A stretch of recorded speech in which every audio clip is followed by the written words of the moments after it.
Buenas tardes a todos.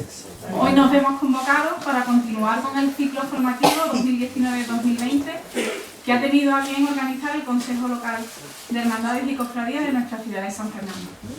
Esta tercera conferencia, titulada El Tesoro de la Hermandad Matriz de Nuestra Señora del Rocío, viene de la mano de don Manuel Galán Cruz. A Manuel tuve el placer de conocerlo en la peregrinación a El Rocío de la Juventud Cofrade en 2018, con motivo del 50 aniversario de nuestro consejo, y tuvimos de su mano la visita guiada al Tesoro, una experiencia muy gratificante de la que salimos todos vigorosos y que recomiendo a todo el mundo. Pues solo con ese escaso trato y echando un vistazo a su amplio currículum, puedo decir que Manuel, desde que nació en 1980, vive en cuerpo y alma para y por la Virgen del Rocío, personal y profesionalmente. Manuel es doctor en Historia del Arte por la Universidad de Sevilla, donde defendió la tesis El Santuario del Rocío, Patrimonio Artístico y Fundamentos Documentales y Sociológicos de su expansión devocional, y anteriormente la tesina de los santuarios de Nuestra Señora del Rocío, Análisis Histórico-Artístico. Entre sus publicaciones están Esvotos pictóricos de Nuestra Señora del Rocío, Expresiones populares de fe. Entre sus publicaciones, Expresiones populares de fe en 2010, Agradecimientos pictóricos, Esvoto pileño a la Virgen de Belén y a la Virgen del Rocío en 2013. En este mismo año también publicó la colección de esvotos metálicos de Nuestra Señora del Rocío. En 2009, el retablo mayor de la antigua ermita de Nuestra Señora del Rocío. En 2006, la Virgen de la Granada del Monte, Análisis Histórico-Artístico y Catálogo de Devociones Marianas de la Villa del Monte, anteriores a 1937, y las andas procesionales de la Virgen del Rocío de 1933 en 2016.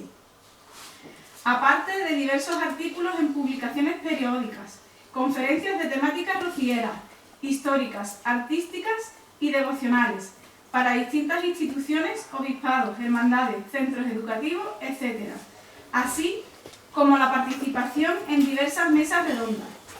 Pronunció las conferencias María, Mujer en Camino, ¿qué esperan los jóvenes de un santuario?, la lucha de la Villa del Monte contra las tropas francesas en 1810 y el voto de acción de gracias a la Virgen del Rocío.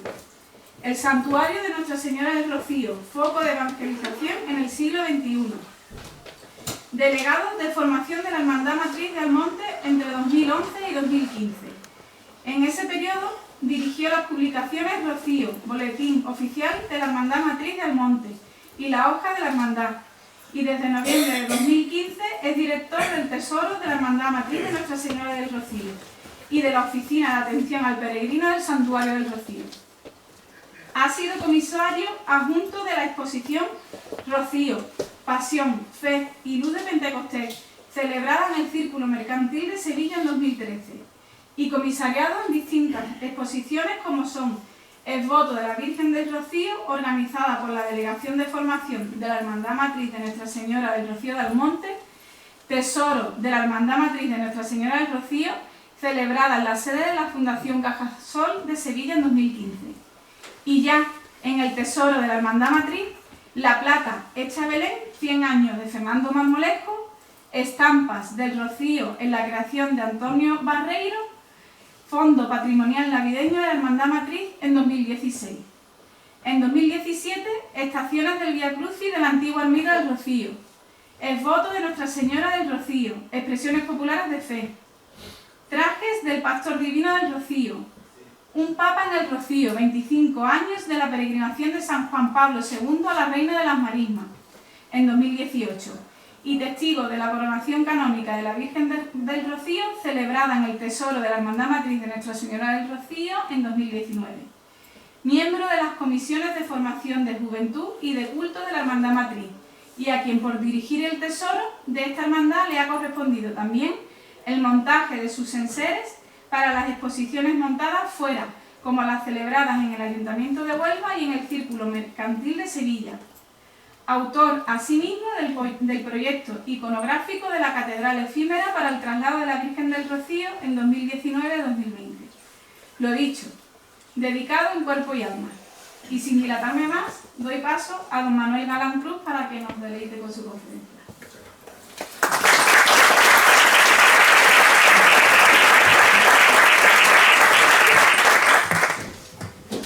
Muchas gracias, Carmen, por todo lo que has estado diciendo. Casi no me estaba viendo reflejado porque me estaba pareciendo una persona mucho más mayor. Os tengo que dar las gracias por la asistencia, pero sobre todo a la organización, al Consejo de Hermandades, por invitarme a venir. Lo que no os he confesado en el café os lo hago ahora públicamente. Os doy las gracias porque todo esto me va a servir para descansar, porque estamos hasta arriba de trabajo.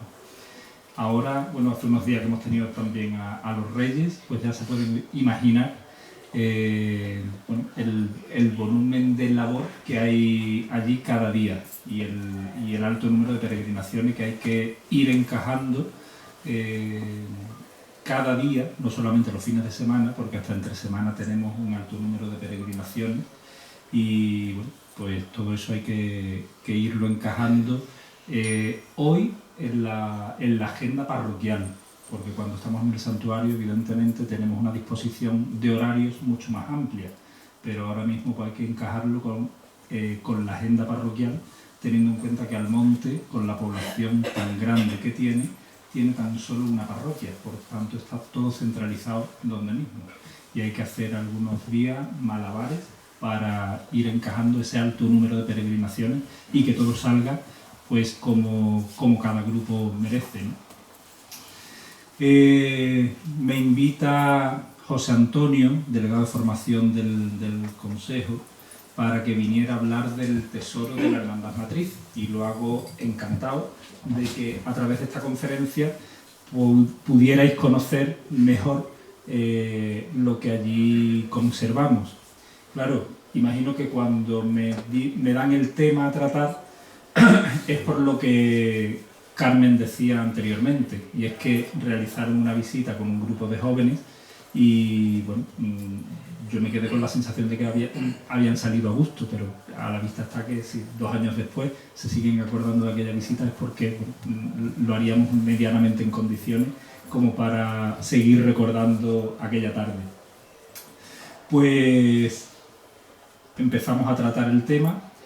El tesoro de la Hermandad Matriz surge ante la necesidad de cubrir cada vez un mayor alto número de solicitudes para poder apreciar más de cerca los enseres de la Virgen. Anteriormente se conservaban, hoy también, solo que ya ha quedado de manera más privada o doméstica, por así decirlo, en los espacios que están detrás del camarín. De manera que allí en las distintas salas que hay se conservan todos los enseres de la Virgen, todo el ajuar de ropas, de partes de las joyas, algunas coronas y bueno, aquello tenía unas limitaciones. Por estar justo detrás del camarín de la Virgen, a la hora de visitarlo tenía que haber un miembro de la Junta de Gobierno siempre. Por tanto, ya eso condicionaba mucho a la hora de decir sí a que un grupo lo visitara. Y claro, nos veíamos también en la necesidad de que, si un grupo lo pedía, intentar por todos los medios de que esa solicitud fuera aprobada favorablemente, claro. Y eso por una parte. Y por otra, eso se hizo en los años 90 y hay un ascensor, pero no llega hasta el último piso. Por tanto, condicionaba también la visita que no todo el mundo podía acceder a visitarlo. Claro, ante la demanda cada vez mayor de querer visitar aquellas estancias, pues la Hermandad Matriz lo que hace es atajar esa cuestión, bueno, pues dándole una finalidad concreta a los altos de las naves laterales del santuario, que realmente estaban sin utilización fija. Se había venido empleando algún verano para alguna exposición temporal, adecentándolo, pero ya está. De esta manera se cierra el espacio y se distingue el espacio de oración, que es el santuario, del expositivo, que es la parte superior de las naves laterales. De hecho, está insonorizado para que al mismo tiempo que un grupo pueda estar visitando el tesoro, se pueda estar celebrando misa o cualquier otro acto litúrgico en el interior del santuario. Desde un primer momento, desde la Hermandad Matriz, y en esto me meto en primera persona, porque como Carmen antes apuntaba, esto se hizo, yo estaba en la Junta de Gobierno, era delegado de formación entonces, y desde un principio, en el equipo de trabajo que creamos, dejamos claro, y lo teníamos meridianamente claro, que no podíamos musealizar una devoción. Se iba a musealizar un espacio y se iban a exponer algunos enseres, pero la devoción está por otra parte. Y es más, todo eso, y los que han visitado el tesoro y recibieron la visita guiada, seguramente lo dejaría claro también en aquella visita. El valor de las piezas que allí se exponen no lo están por el valor material que puedan o no tener, porque en todo esto hay una devoción de por medio y por tanto hay unos sentimientos, y eso es lo que ha primado en todo el momento, ha primado y sigue primando a la hora de exponer una cosa, independientemente del valor material que tenga o no, lo está en tanto en cuanto es y forma parte del ajuar de la Virgen del Rocío. Y ese es el valor que a cada una de las piezas se le ha dado. Os pongo esta primera imagen para ubicaros. La entrada es esta precisamente, la primera que está a la izquierda de la puerta principal del santuario. Nada más entrar, esa es una de las primeras salas. La parte, como os decía, es la parte superior de las naves laterales, y ambas están unidas por el coro. El coro, se tuvieron que hacer obras, evidentemente. El coro se achicó, si aquí hay algún miembro del coro se habrá dado cuenta que el coro se ha quedado algo más reducido de lo que en origen era, pero se achicó para que pudiera seguir utilizándose como coro, porque eso tiene una finalidad litúrgica, y eso no se podía perder, pero al mismo tiempo tenía que servir de acceso, de unión entre sala y sala. Todas las vitrinas, en total el tesoro tiene 10 vitrinas y 4 elementos muebles en medio de las salas, y están todas en los testeros exteriores del santuario, y en la parte interior, la que da de ambas salas, las paredes del testero que da al interior del santuario, eso se ha cerrado con unos vidrios, y ahí tienen esa pared de cristales con una fotografía. Esa precisamente es una sola fotografía impresionante de todo el entorno del santuario. Y en ese panel pues han insertado algunas pantallas donde se van proyectando en bucle distintas imágenes relacionadas con la historia del Rocío o con momentos de la propia romería. El primer elemento mueble que nos encontramos es este que está aquí, que lo vemos en la siguiente, y se expone pues uno de los elementos de las piezas más antiguas que conserva la Hermandad Matriz. Es un azulejo, un panel cerámico de 1696, y eso, a los que visitaron el tesoro aquel día, nos da pie a contarle el origen de la devoción. La Virgen del Rocío llega a donde está, al Rocío, entronizada hipotéticamente por Alfonso X el Sabio. Digo hipotéticamente porque los documentos que nos aparecen, el más antiguo es de los años 30 del 14, del reinado de Alfonso XI ya, pero se menciona como referente.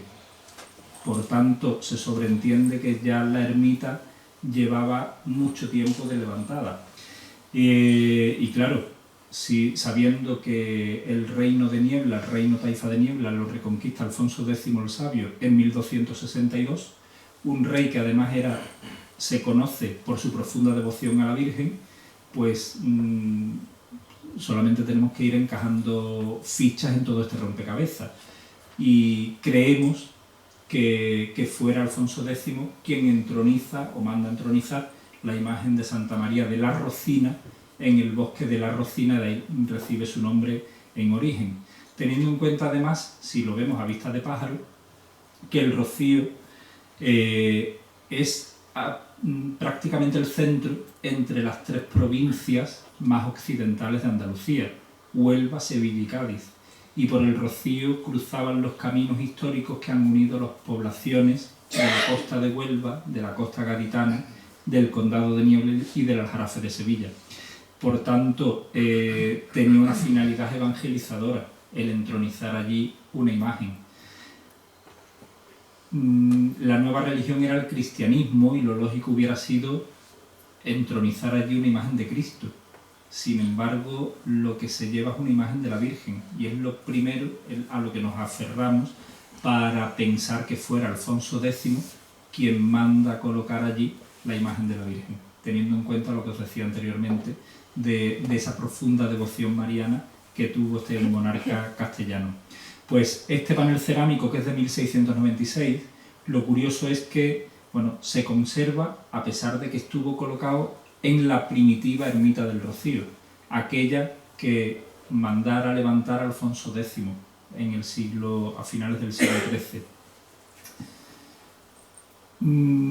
De la primitiva porque en 1755, con el terremoto de Lisboa, que ya ustedes también conocen, pues resulta que la ermita sufre graves daños estructurales y se tuvo que reconstruir.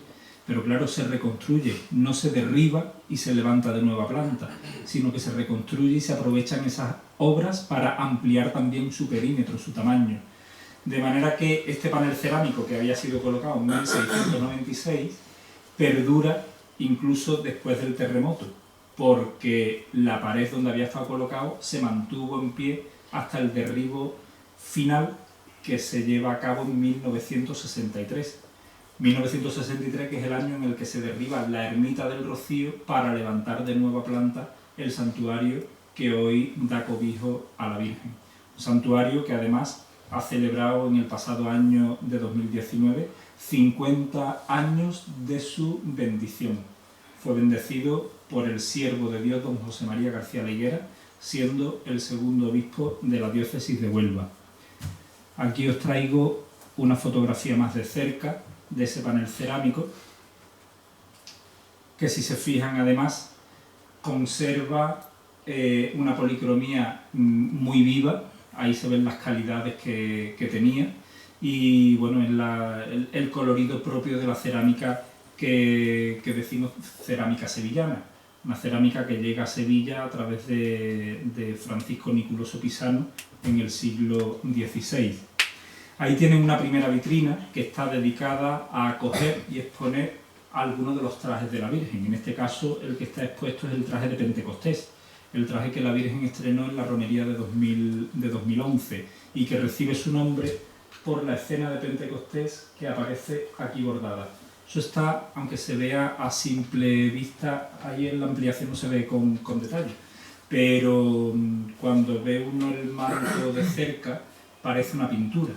Eso está basado en una pintura del siglo XVIII que se conserva en el Museo del Louvre en París, de Jean Restou, y en base a esa pintura de gran formato, el artista sevillano José Antonio Navarro Arteaga hizo una acuarela cuyo original se conserva en el despacho del presidente, en la Casa de la Hermandad Matriz, en Almonte.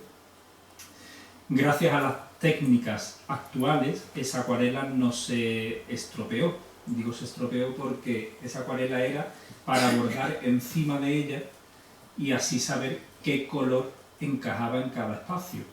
Claro, gracias a las técnicas actuales la acuarela se conserva, se pudo fotocopiar a color y lo que sí se fue bordando encima fue en esa fotocopia, ¿vale? Por tanto, debajo de esos hilos hay restos de papel de esa fotocopia a color que se hizo de esa obra.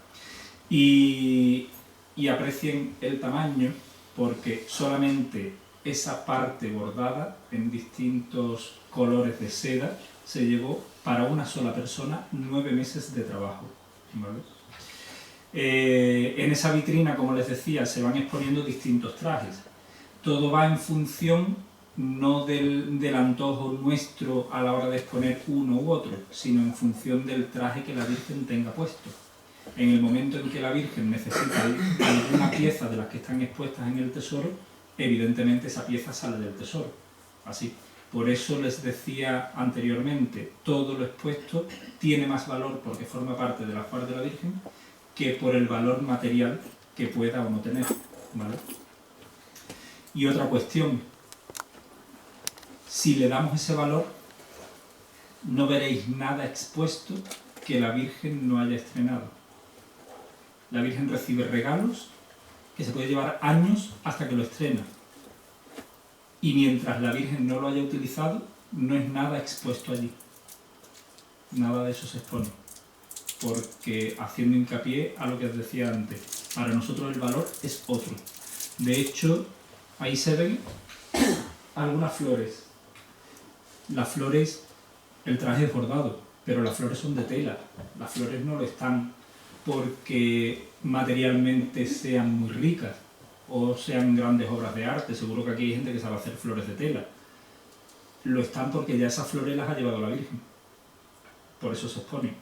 Porque para nosotros, aparte de ser una flor de la Virgen, ya tiene el sentido para nosotros de una reliquia.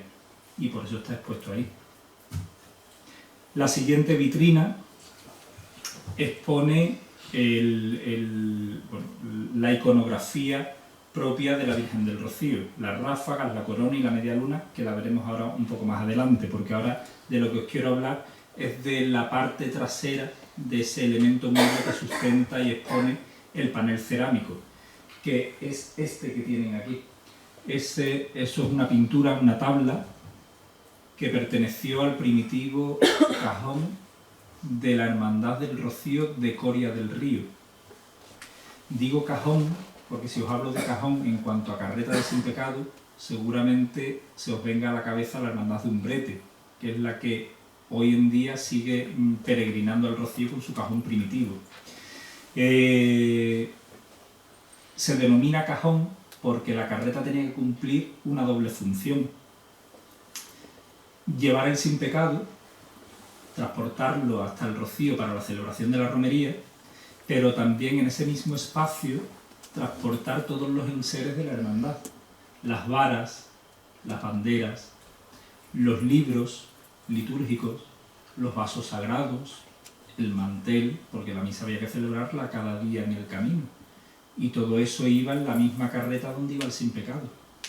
De hecho, si no lo han hecho ya, cuando vayáis a la romería y veáis el cajón de Umbrete, os animo a que os paréis a analizarlo. Veréis que el Sin Pecado va muy adelantado. Entre el Sin Pecado y el inicio de la carreta del cajón hay muy poco espacio, y el Sin Pecado va adosado a una tabla que cierra el espacio trasero, y ese espacio, armario o cajón, era para transportar todos estos enseres que os estaba diciendo. Entonces, Coria, que se funda en 1849, tenía una carreta de madera también, un cajón. De hecho, si conocéis a gente de Coria, que hoy en día tienen carreta de plata de ley, carreta, y los corianos su carreta no le llaman carreta, le llaman el cajón, cuando ya hoy no tiene tipología de cajón, una carreta además con varales. Entonces, pero históricamente se ha mantenido la denominación en el pueblo. Pues esta tabla, quiero recordar que el primitivo cajón de Coria se lo vende a la Hermandad de Toledo, me parece, estoy cayendo ahora.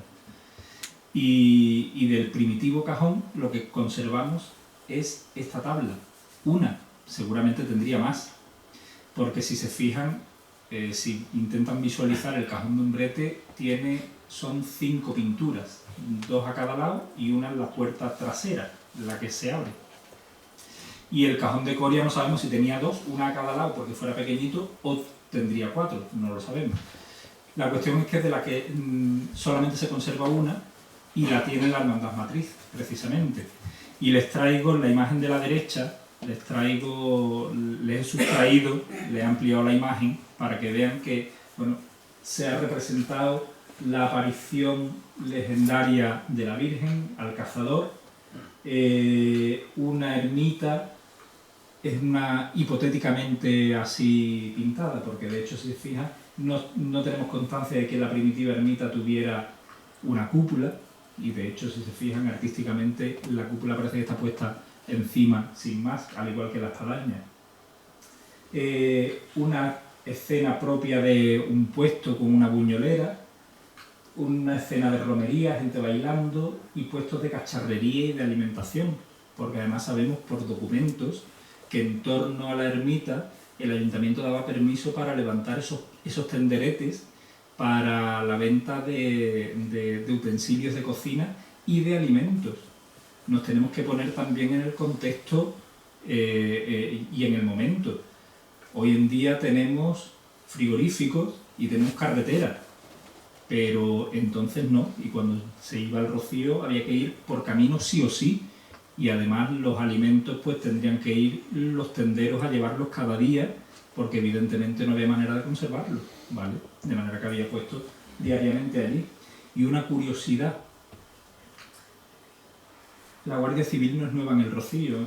Estos dos que están aquí son dos guardias civiles ya en la puerta de la ermita, ¿vale? Lo digo porque en romería eso nos llama mucho la atención, el despliegue de seguridad que hay, y para nada es nuevo, que ya están ahí.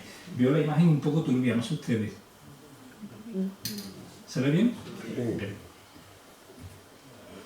Y como les decía, en la otra vitrina se exponen los elementos propios de la iconografía de la Virgen del Rocío.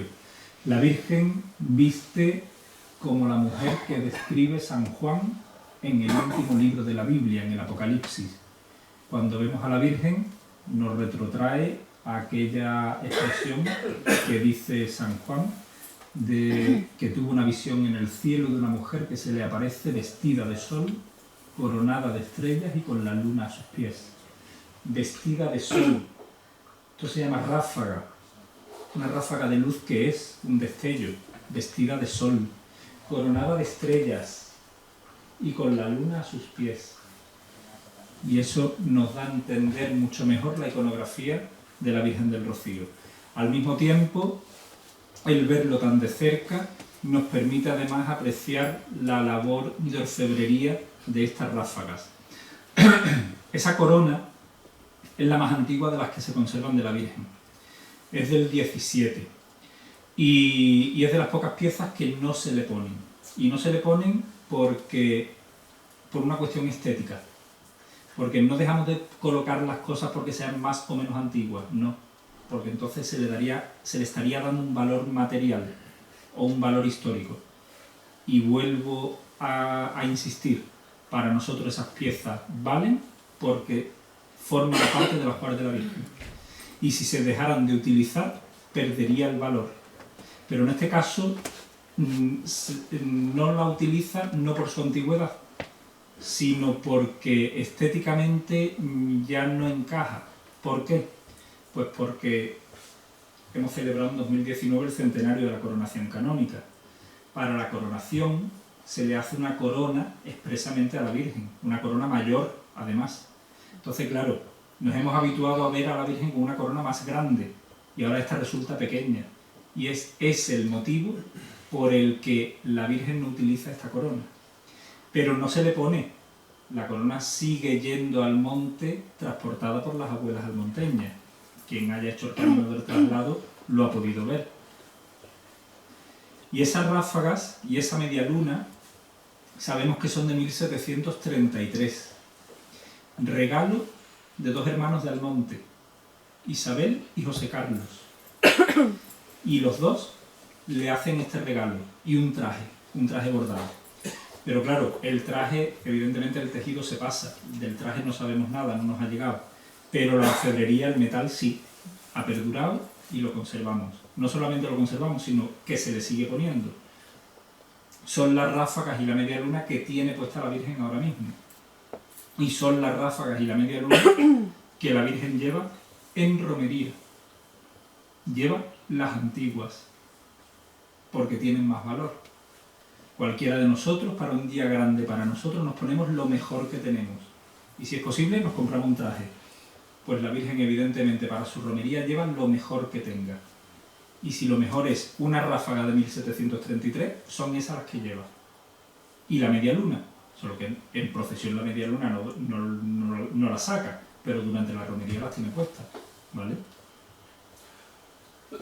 Esa paloma que está justo encima es una paloma de plata del siglo XVIII que estaba colgada del techo del camarín de la antigua ermita del Rocío. Cuando hablo de la antigua ermita es la que se levanta tras el terremoto de Lisboa. Y esa paloma pendía siempre sobre la cabeza de la Virgen, porque no podemos olvidar que la Virgen del Rocío es Virgen de Pentecostés, y en Pentecostés lo que celebramos es la venida del Espíritu Santo sobre María y los apóstoles. Y por eso estaba siempre encima, al igual que por eso lleva en el techo de palio una paloma de plata también justo en el centro. Y lo que les decía, que al verla de cerca nos permite poder ver con detalle la labor de orfebrería de estas piezas. Y es que en cada semicírculo de la ráfaga, en el centro, aquí, hay un óvalo. Y cada uno de ellos muestra un dibujo distinto, labrado en la plata. Eso es plata dorada. Y esos dibujos hacen alusión a las letanías lauretanas de la Virgen, ¿vale? En la siguiente vitrina, y para dar a entender que la devoción a la Virgen del Rocío no es algo del pasado, ni algo estancado en un tiempo concreto, pues tenemos una selección de exvotos pictóricos. Esa selección se ha hecho sin criterio. La hemos cogido, sin criterio, o con un criterio de la siguiente manera. Los hemos ido cogiendo de distintas épocas. No hemos cogido el que mejor marco tuviera o la mejor pintura, no, lo hemos cogido de distintas épocas. De hecho, los hay del siglo XVIII, que es estos dos del siglo XIX, este es de finales y este es de principios, este es de 1819 precisamente. Y estos dos, que son del siglo XX, para entender que la devoción a la Virgen se transmite de generación en generación y llega hasta nuestros días. Eso es lo que hemos querido transmitir con esta selección. Al mismo tiempo, aquí exponemos uno de los elementos más singulares, probablemente lo menos propio de un tesoro o de un espacio que denominemos tesoro. ¿Por qué? Pues porque es un hierro de marcar ganado. Ese hierro se sigue utilizando. Hay 3 días en el año en el que estamos sin el hierro en la vitrina, y esos 3 días son con posterioridad al 26 de junio. Sabéis que el 26 de junio se celebra la saca de las yeguas. Todo el ganado caballar que pasta en Doñana se lleva hasta el monte para sanearlo, vender los otros que no se desean y los que se quieren pues marcarlos. Pues la Virgen es propietaria de su propio ganado, tiene yeguas y tiene vacas. Y lo más curioso de todo esto es que el origen de ese ganado está en el siglo XVI. Si decimos que ha llegado un peregrino de Buenos Aires o de Rusia o de México, le hablo en cuestiones reales, Hoy en día, pues no nos extraña. Tenemos un montón de redes sociales y cualquier cosa que suceda ahora mismo en Manhattan o en Viena nos podemos estar enterando aquí inmediatamente. Pero hablamos del siglo XVI. ¿Y por qué les digo todo esto para hablaros del hierro? Pues porque tiene su origen en 1587 en Lima, capital de Perú. Lo curioso de todo esto, aquí entra en juego o en escena un personaje muy desconocido en la historia del Rocío, que es Baltasar III. Muy desconocido, pero al mismo tiempo de una importancia crucial. Probablemente gracias a él el Rocío se haya podido mantener hasta hoy. ¿Por qué digo esto? Pues porque Baltasar III fue un emigrante se va a América a hacer la carrera de Indias con intención de volver, pero resulta que nunca regresa. Pero ya viéndose a las puertas de la muerte, pues redacta su testamento en la ciudad donde vivía, en Lima, que todavía no se llamaba Lima, tenía su nombre primitivo, Ciudad de los Reyes. Pues allí redacta su testamento y a pesar del tiempo que hacía de que había ido a América y a pesar de la distancia geográfica, pues debió tener una historia personal bastante profunda con la Virgen porque no se olvida de esta devoción. Y en su testamento deja escrito, y les digo casi textualmente, una partida de 2.500 pesos ensayados para la fundación de una capellanía en la ermita de Santa María de la Rocina, término que está de la villa de Almonte, así dice. De este testamento, que se conserva en Lima, hay copia en el Archivo de Indias, en Sevilla, y otro traspaso que está en el Archivo Municipal de Almonte. Y él mismo especifica cómo hay que gastar esos 2.500 pesos ensayados. De manera que dice que 500 sean para la edificación de la casa del capellán. Lo que estaba intentando crear era una capellanía para que hubiera un capellán permanentemente rindiéndole culto a la Virgen y atendiendo a todos los peregrinos. Y además indica que el resto del dinero se invirtiera en tierras y en ganados para que se arrendaran y con el producto de la renta se sostuviera la capellanía. Fíjense todo lo que nos da de sí el hierro, porque las yeguas y las vacas de la Virgen tienen su origen en ese testamento que se firma en Lima en 1587 y a día de hoy la Virgen sigue teniendo yeguas y vacas en libertad en Doñana. Como les decía, el hierro sale con posterioridad a la saca de las yeguas, se lleva al monte, al recinto ganadero, y allí está 3 días para marcar los nuevos potros de la Virgen. Tiene el anagrama de María, evidentemente, no puede ser de otro modo, para indicar y señalar qué animales son los pertenecientes a la ganadería de la patrona del monte, ¿vale? Entre los espotos les destaco este. Seguramente a ustedes cuando estuvisteis os contara la historia también de este. ¿Por qué lo destaco?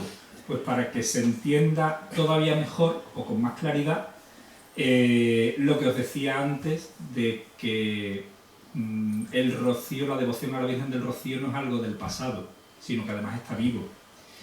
Pues lo destaco porque este cuenta la historia de una mujer que en el camino de vuelta precisamente es la hermandad de Umbreta, ahí tienen el cajón pintado.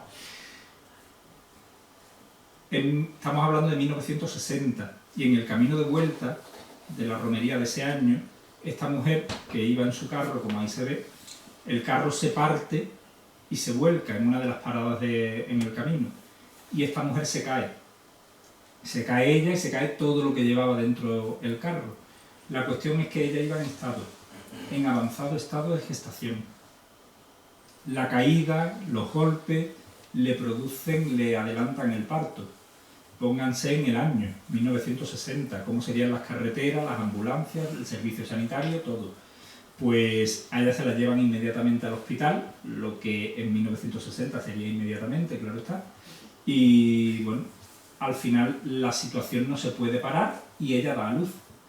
Pero ella en ese momento se encomienda a la Virgen del Rocío. De aquello nace una niña. Y la niña nace en perfectas condiciones, a pesar de que el parto se le había provocado, ¿no? Pues resulta que su madre, en agradecimiento, manda pintar un cuadro para la Virgen y lo deposita en el cuarto de los milagros, que es donde en origen estaba. Y al mismo tiempo a su hija le pone por nombre Milagro del Rocío. Milagro en singular.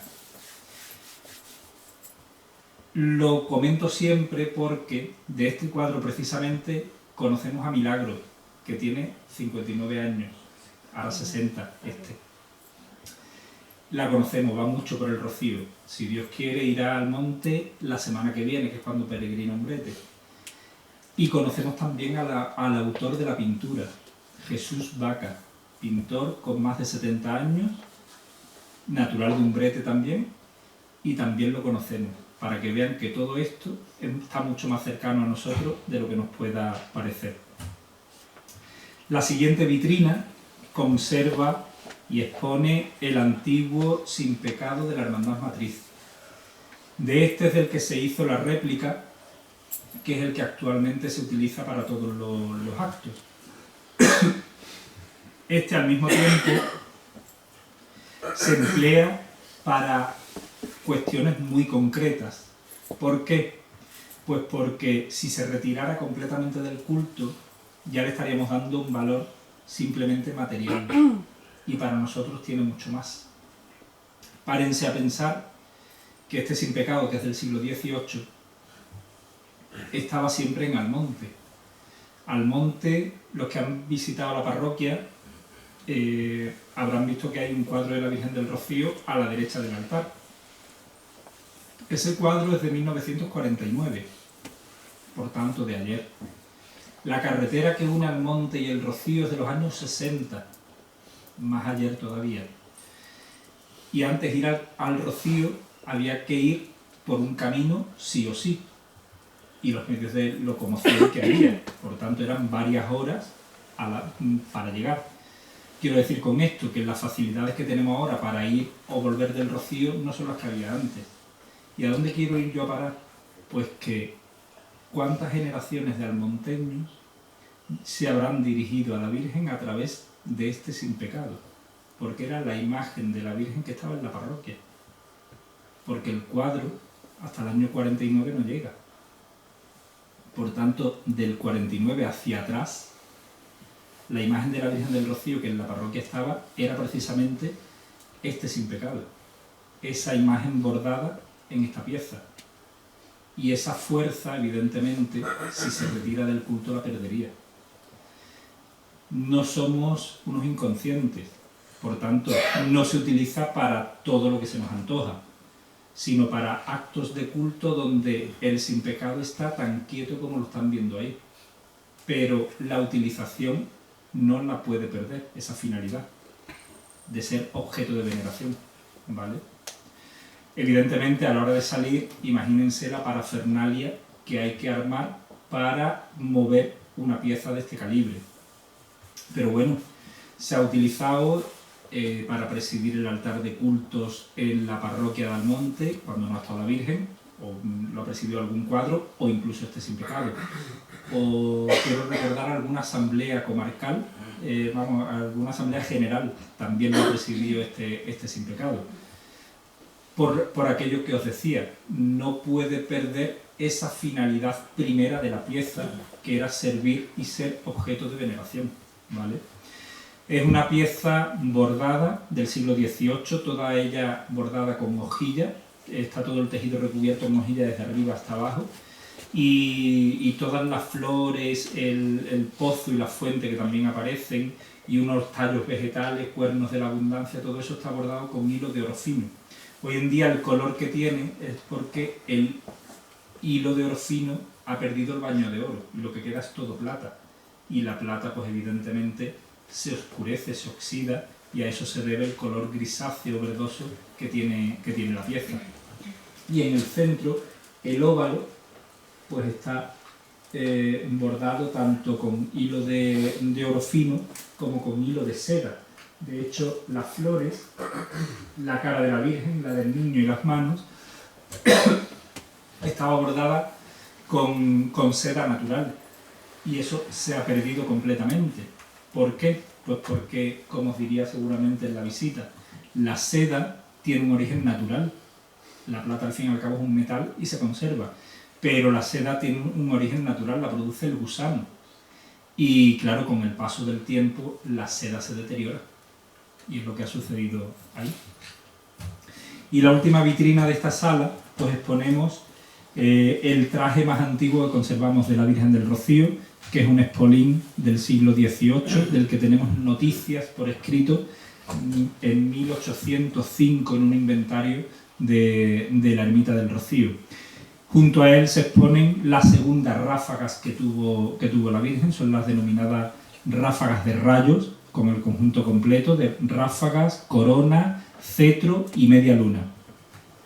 Y estos dos platos son de metal plateado, tienen más valor artístico que material, porque resulta que son dos grandes piezas de orfebrería holandesa, son del siglo XVII y sabemos que fueron donados a la Ermita del Rocío en 1728 por un señor que se llamaba Matías de la Mata. Los mismos platos son documentos, porque en el ala de uno de ellos aparece el nombre de del donante. Y bueno, como al hilo de lo que os decía al principio, pues a pesar de la antigüedad que tienen, se siguen utilizando. ¿Por qué? Pues porque el donante lo entrega para que se usen, no para que se guarden. Y aparte, para conservar mejor alguna pieza, lo mejor es la utilización, una utilización responsable, evidentemente. En este caso, excusamos la utilización de la siguiente manera. Lo empleamos una vez cada 4 años, pero se utiliza. Y esa vez cada 4 años para llevar en ellos las medallas de los nuevos miembros de la Junta de Gobierno en el acto de juramento. ¿Y por qué excusamos la utilización? Pues porque al utilizarlo se sacan de la vitrina, se revisan, se limpian y si hubiera sufrido algún deterioro, pues se arreglaría. Pero es la mejor manera porque sabiendo que se van a utilizar, estamos siempre pendientes de la conservación de las piezas. Y un objeto muy curioso de esta vitrina, ahí lo tienen, es el que denominamos el arcón de las 3 llaves, que es donde se conservaba todo el ajuar de la Virgen. Se conservaba y se transportaba. Tengan en cuenta que la Virgen estaba en el Rocío, pero la hermandad y las camaristas estaban en Almonte. Por tanto, este baúl, o estos baúles, porque tenemos más, pues eran transportados de Almonte al Rocío y viceversa, llevando en ellos el ajuar de la Virgen cada vez que a la Virgen se le iba a cambiar de indumentaria, ¿vale? El tamaño, si lo recuerdan, es un tamaño prácticamente como una maleta mediana actual. ¿Por qué? Pues porque si fuera más grande cabrían más cosas, pero una vez lleno, ¿quién lo levanta? Y aparte tiene la anchura idónea para encajar en un carro y ser transportado.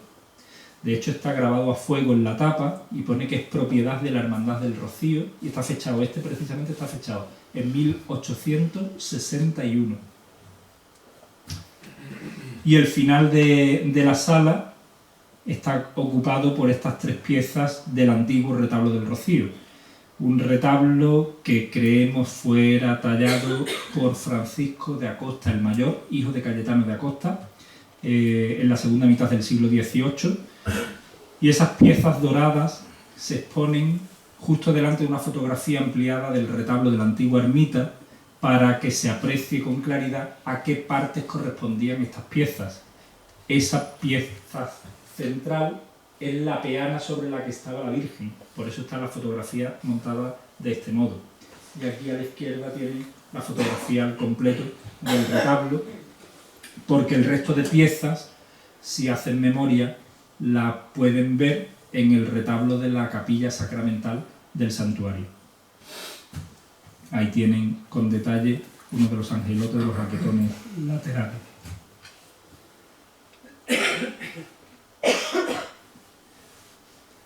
Este es el espacio que une las 2 salas, el pasillo del trascoro, y en él, aparte de servir de unión y de tránsito, nos ha servido para exponer estos 2 grandes paneles cerámicos que en origen estaban en la fachada de la Ermita del Rocío. La fachada, la Ermita del Rocío sufrió varias restauraciones. Una fue en 1915 y la fachada en concreto se restauró en 1919 una vez y la otra en 1942. De manera que, claro, si se fijan, aquí aparecen nombres de hermandades. Pues en el azulejo simétrico aparecía el mismo número de hermandades. Claro, en 1919 el número de hermandades era 1 y en 1942 el número se había ampliado. Por tanto, cuando se restaura la fachada se retiran esos 2 paneles y se hacen 2 nuevos. En este caso hemos colocado uno de cada uno de los momentos. Este es de 1919 y este es de 1942. De hecho, este solamente tiene 6 hermandades en su entorno, porque el simétrico tenía otras 6. Había 2 hermandades en 1919. Sin embargo, este, si se fijan, ya tiene muchas más, ¿vale? Y ahí tienen, para que vean, las 2 manos distintas, porque son 2 casas ceramistas diferentes las que lo hicieron. Este es del año 42 y este es del año 19. Y al final de ese trascoro exponemos esa campana que aparece ahí a la izquierda. Les pongo también la imagen de la corbeta Bélgica, porque, aunque se expone en una vitrina interior de la sala, pero está vinculada directamente a esa campana. Esa campana es un exvoto del duque de Orleans en agradecimiento a la Virgen por la expedición que realizó al Ártico en 1905. Él realiza la expedición y la puso en manos de la Virgen, y a la vuelta pues se lo agradeció a la Virgen trayendo una campana que, por el tamaño de la misma, creemos que pudiera ser del propio barco, y aunque eso no está confirmado, pero bueno, pudiera ser que trajera la campana del barco donde había realizado el viaje. Y 3 años después vino con otro regalo relacionado con esa misma expedición, y fue la maqueta del barco donde lo hizo, que era la corbeta Bélgica. Pues ahí tienen la maqueta, que la conservamos en el interior de una de las vitrinas, y mandó a hacer 3. Una se la hizo para la Virgen, que es la que tenemos allí expuesta. Otra se la hizo para él mismo, el duque de Orleans. Sus descendientes la conservan, lo sabemos porque descendientes del duque han estado recientemente en el Rocío, han ido expresamente a conocer la corbeta. Y en la tercera se la regaló al capitán del barco. El capitán del barco era el barón de Gerlache. Y bueno, por aquello que os decía antes, que la historia del Rocío sigue viva, esta devoción, pues parte de la historia viva es el actual capitán, el actual barón de Gerlache, nieto del capitán de la corbeta Bélgica, que lo recibimos en el Tesoro hace 2 años, en junio era 3. Vino expresamente desde Bruselas, donde vive, a conocer a la Virgen y a conocer la tercera maqueta del barco que le quedaba por ver. Y él ha heredado, entre otras cosas, el título del abuelo y la maqueta del barco del abuelo. Y este es el inicio de la siguiente sala. En simetría a la anterior que veíamos, pues una nueva vitrina donde se expone un traje de la Virgen. Aquí, habitualmente, menos cuando lo utiliza, tenemos el traje de los Montpensier. ¿Por qué? Pues porque es el traje que la Virgen llevó el día de su coronación canónica. Y es que en la vitrina que está inmediatamente a continuación, en esta, se exponen las coronas de la Virgen y del Niño, como vamos a ver ahora. Aquí tienen distintas pantallas, que al igual que en la otra sala también van ilustrando la visita. Y esto se expone en el elemento mueble que tenemos en el centro de la sala. En él exponemos el cartel más antiguo de la romería, que es del año 1935, es el más antiguo que conservamos, ¿vale? Y del primero del que tengamos constancia. Y este otro que lo tenemos expuesto por su valor artístico. Seguramente cuando les nombre quién es el autor les suene, porque era gaditano, es Francisco Hohenleiter el autor, y este fue de la romería del año 59. Y aquí tienen, como les decía, el ajuar de la Virgen del día de su coronación canónica. Digo el ajuar porque además estoy viendo que está hasta el rostrillo que estrenó aquel mismo día. Este es el traje que se denomina como de los Montpensier, regalo de la condesa de París, que era la abuela de doña María de las Mercedes, ¿vale? En el centro la paloma del Espíritu Santo, por aquello de la vocación de la Virgen, que es Virgen de Pentecostés, y la flor de lis, el emblema de la casa, para dejar constancia o firmarlo de algún modo quién había sido la donante. El cetro que aquí aparece expuesto, tanto el de la Virgen como el del niño, son los que llevaron el día de su coronación. Si vemos fotografías de la coronación canónica, podéis distinguir con claridad ese cetro. Y el rostrillo, como os decía, es el rostrillo que se conoce como de Muñoz y Pavón, que es el primer rostrillo metálico que la Virgen estrenó y que la Virgen tuvo. Hoy en día tiene más metálicos, pero el primero metálico fue este. Hasta este todos habían sido bordados, o de encaje o bordados. Y este se hizo con la plata que sobró de todo lo que se había recogido para hacer las coronas. Teniendo en cuenta que las coronas tenían que ser de oro, pues claro, había donaciones de todo tipo, como ahora veremos. Y quien daba plata, pues la plata se vendía para comprar oro, pero con la que sobró se le mandó a hacer este rostrillo metálico a la Virgen, que lo estrena además en plata en su color, y por eso la Hermandad de la Redención de Sevilla hace algo más de un año le regaló a la Virgen la reproducción de este rostrillo realizado en plata manteniéndolo en su color, porque sabíamos, como lo pone de manifiesto en la fotografía, que la Virgen lo estrena para su coronación en plata sin dorar. Fue dorado más tarde, pero este se ha conservado. Y la siguiente vitrina, aquí tienen, es donde se exponen las coronas, y la otra, como aquí vemos, pues la veremos con más claridad, donde se exponen distintos documentos históricos del Rocío.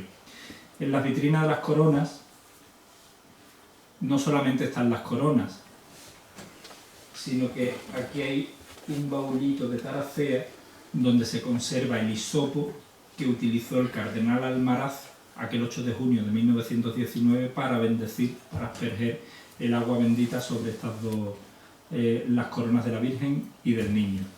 La corona de la Virgen, ahí la tienen, toda de oro, es la que tiene puesta ahora mismo, ¿eh? Toda de oro, al igual que la del Niño, como ahora veréis, con piedras preciosas, semipreciosas, perlas naturales y diamantes. Y todo fue donado íntegramente. Donaciones de todo tipo. Cada uno daba lo que quería o lo que podía. Quien tenía oro lo daba, quien tenía un juego de pendientes se los quitaba y los daba.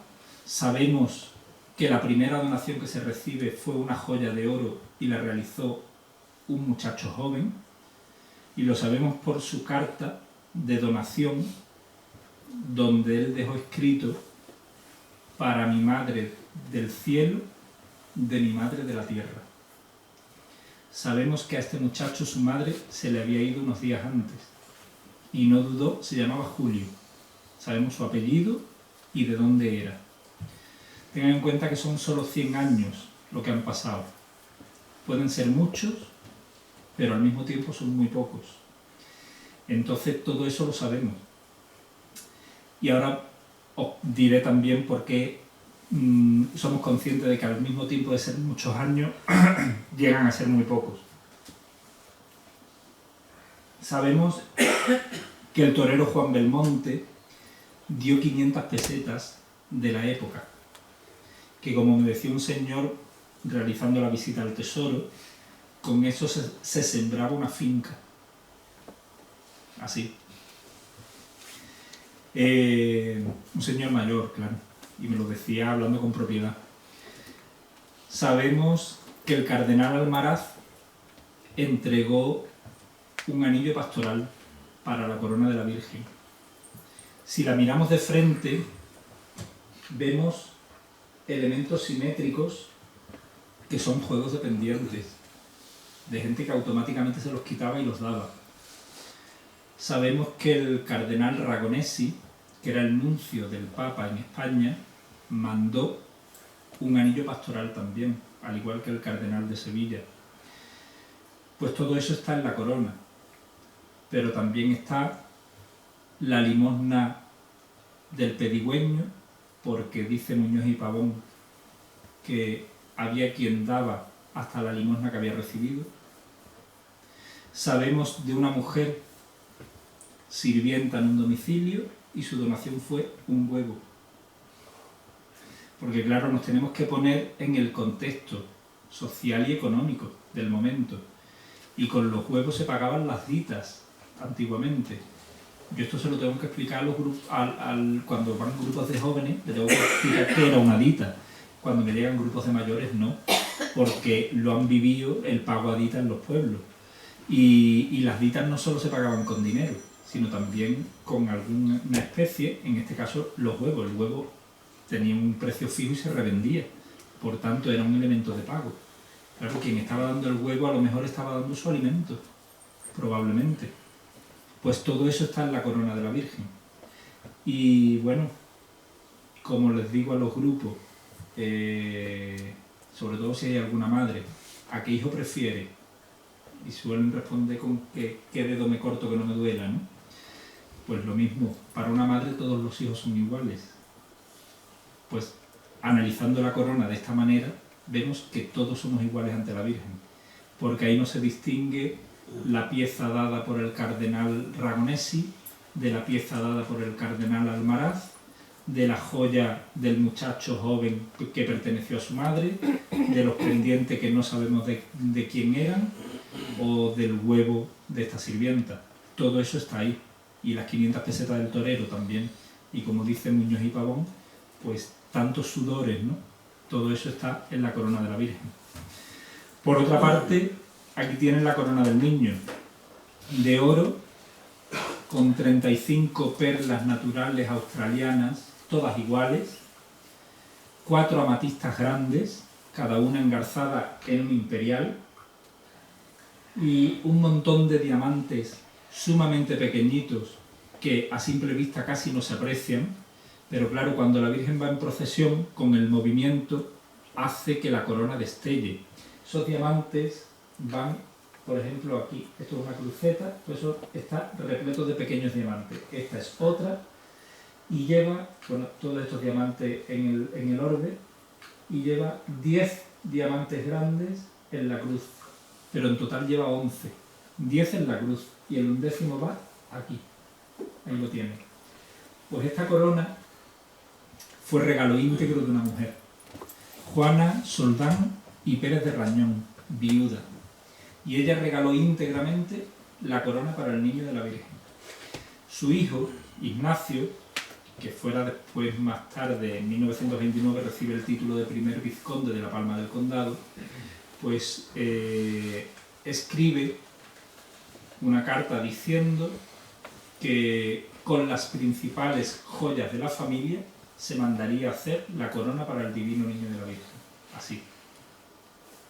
De manera que esta mujer viuda se desprendió de joyas suyas, las llevó a la joyería donde ella solía comprar estas joyas, para que se las desmontaran, y mandó a hacer la corona para el niño.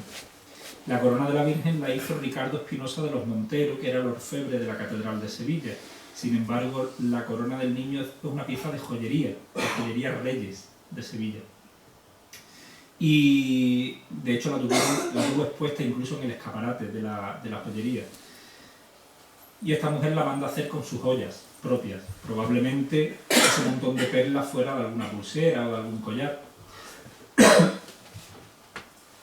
Y antes, que decía que 100 años son mucho, pero al mismo tiempo muy poco, os cuento un regalo que nos hizo la Virgen el 7 de septiembre de 2018, horas antes de salir la Virgen en procesión con motivo del centenario de su coronación canónica.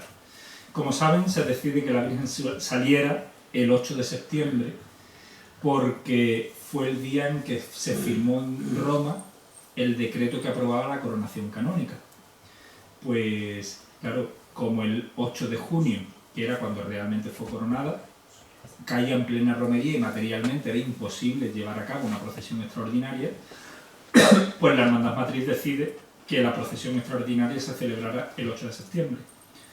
Pues horas antes, en el mediodía del 7 de septiembre, ya les digo, horas antes de salir la Virgen en procesión, pues durante esos últimos días habían ido llevando a los ancianos que viven en la residencia de ancianos de Almonte, la residencia Madre de Dios. Esta residencia es fundación de una nieta de la donante de la corona. Esta señora, Juana, ha pasado sus últimos días en la residencia como una interna más, sin ningún tipo de privilegio. Ella no lo quería, ¿no? Y puso la tierra y puso el dinero para la edificación. Y por mucho tiempo ha estado manteniendo, además. Y ella ha vivido allí como una interna más. Y resulta que, horas antes, como les digo, una de las visitas en el último lote de ancianos que llevaron los responsables, pues venía Juana precisamente con 95 años a visitar a la Virgen. Historia viva, como les decía, porque era precisamente la única nieta viva de la donante de la corona del niño para el acto de la coronación canónica, precisamente. Juana ya está con la Virgen, falleció en junio del pasado año, pero bueno, la labor sin duda, y en Almonte se le sigue recordando muchísimo. Y como les decía al principio, que las cosas expuestas en el tesoro no lo están por su valor material o artístico, sino por lo que simboliza en cuanto a que forma parte de la Juana de la Virgen y dentro de la historia devocional rociera, pues aquí tienen el hisopo que utilizó el cardenal Almaraz para bendecir las coronas el 8 de junio de 1919. El hisopo se conserva en una caja de taracea y en el interior está forrada de terciopelo. Aquí tienen la pieza. El hisopo está realizado con una rama de eucalipto. Sabíamos que es eucalipto negro, por tanto, para la bendición de la corona que se le ha regalado con motivo del centenario, volvimos a hacer lo mismo. Hicimos un hisopo parecido al que están viendo, más o menos de las mismas dimensiones, para que perdurara, o al menos así ha sido la intención, que quedara también como algo simbólico dentro de la historia del Rocío. Aquí tienen una vitrina con algunos de los documentos históricos.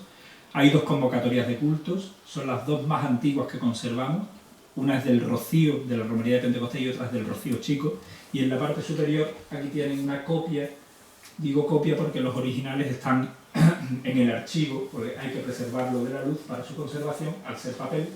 Esto es una copia del decreto que se firma en Roma el 8 de septiembre de 1918, aprobando la coronación canónica. Este es copia del documento de Benedicto XV, otorgando el título de pontificia a la Hermandad Matriz en 1920, estamos cumpliendo ahora 100 años, y esta es copia del documento por el que Alfonso XIII otorga el título de real a la Hermandad Matriz de Almonte. Aquí tienen copia del pergamino. Hemos tenido expuesto el original, y de hecho de vez en cuando lo sacamos para exponerlo, pero tiene que estar preservado de la luz.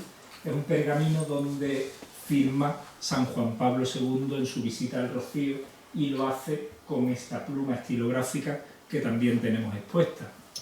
Y aquí en el centro el abanico de papel en el que don Juan Francisco Muñoz y Pavón dejó escritas las coplillas de la coronación canónica. De hecho, al inicio, en la primera varilla, aquí pone coplas para el Rocío de 1919, y al final aparece dedicado a mi hermana Concha, así, y lo conserva la Hermandad Matriz. Aquí lo tienen para que lo vean.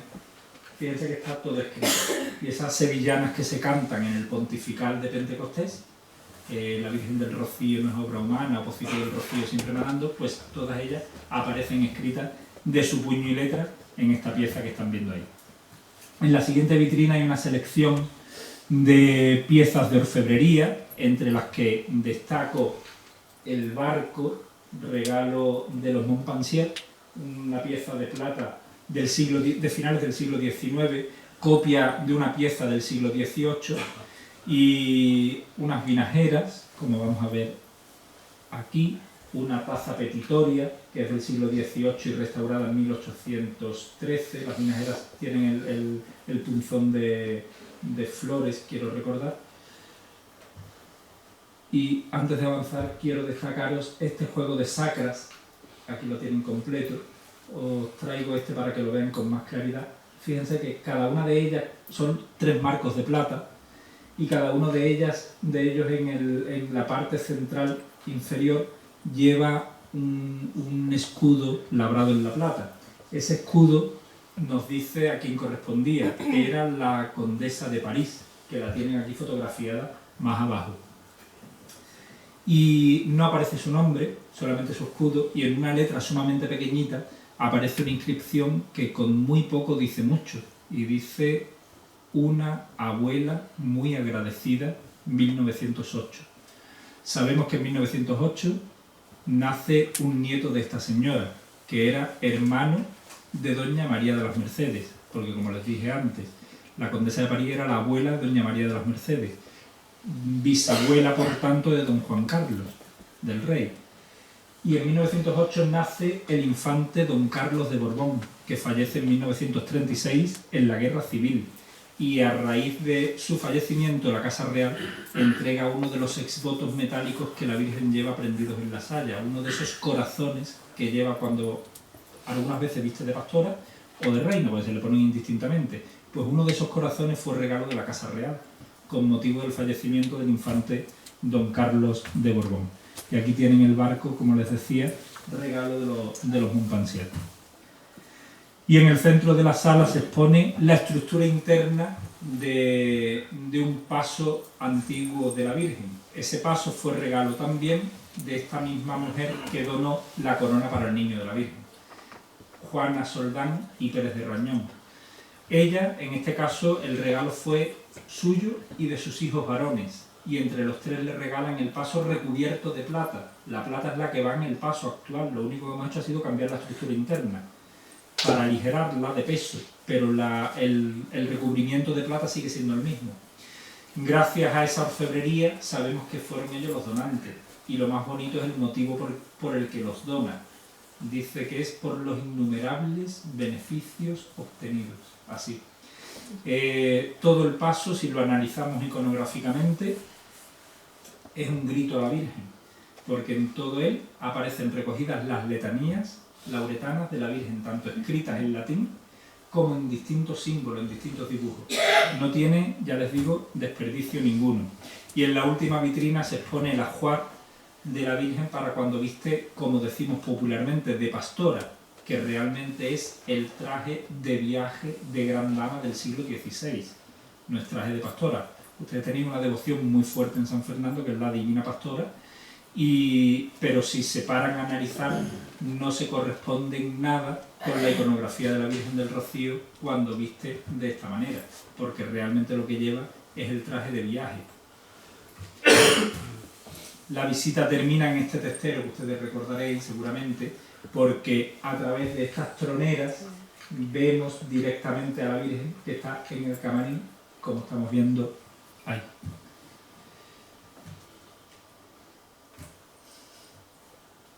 Antes Carmen hacía mención a las distintas exposiciones temporales que hemos ido montando en todo este espacio expositivo. Para ello montamos unas vitrinas expresamente que den cobijo a esas exposiciones temporales. Ahí tienen estas vitrinas, por ejemplo, esto es de una exposición de trajes del niño, como veréis ahora con detalle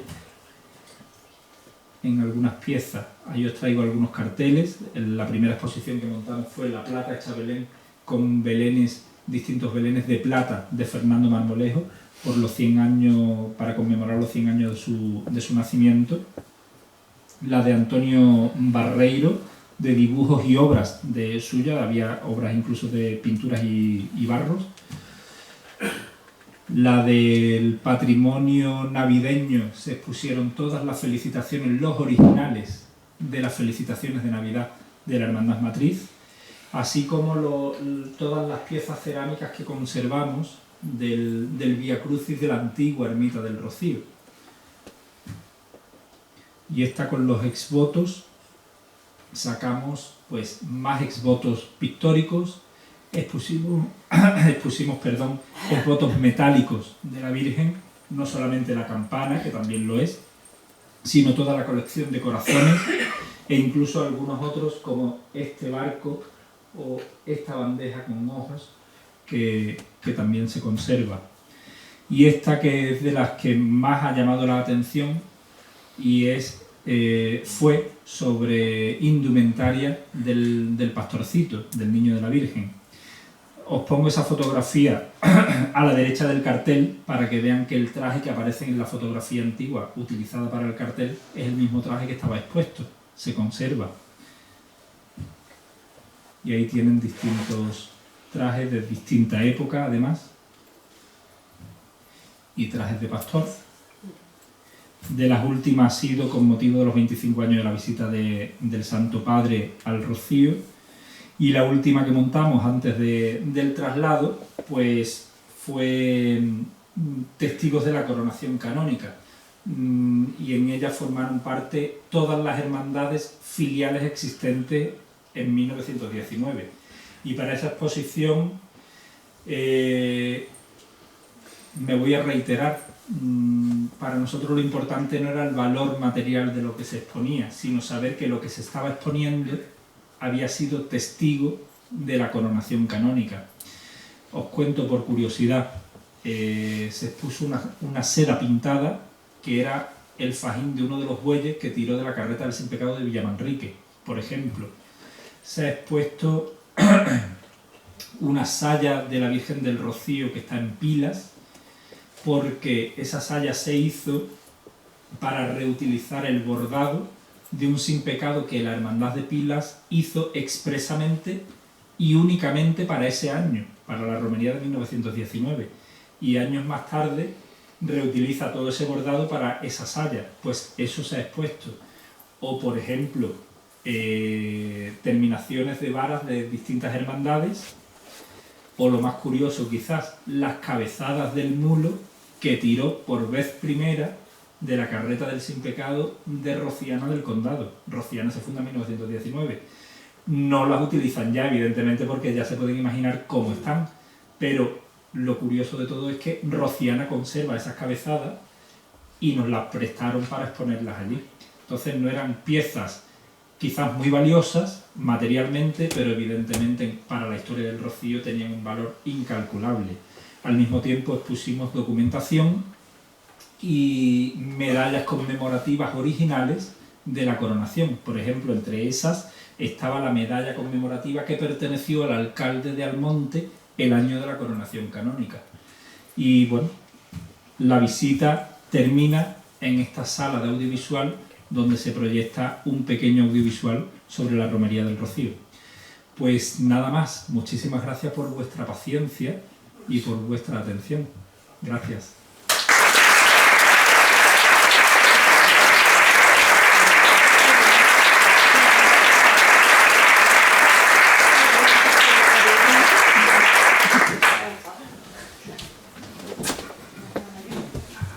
¿Alguien quiere hacerle una pregunta? Pues muchas gracias. Os he traído trípticos informativos Un momentito, yo pensaba que había nada.